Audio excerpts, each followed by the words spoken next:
6 நாட்களுக்கு முன்னாலே எதிர்கால தமிழகத்தை ஆளக்கூடிய விஜய் அவரிடத்திலே நான் சென்றிருக்கிறேன். ஏன் அதை சொல்லுகிறேன் சொன்னால்,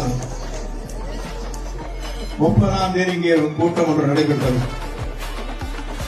செங்கோட்டையனுக்கு பின்னாலே ஒருவர் கூட இல்லை என்றால் இங்கே பாருங்கள் எப்பொழுது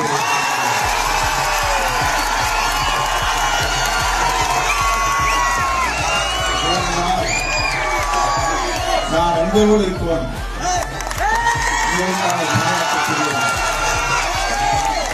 உங்களுக்காக ஒரு சட்ட திருத்தத்தை கொண்டு வந்தேன். 8ஆம் வகுப்பு முடித்திருந்தால் மட்டும்தான் லைசன்ஸ். இது உங்களுக்கு கொண்டு வந்த திட்டம் இன்றைக்கு தமிழகத்திலே மட்டும் இந்தியாவில் நீங்கள் 73 பேருக்காக கொண்டு வந்த திட்டம் 1 லட்சம் பேர் இன்றைக்கு தமிழ்நாட்டில்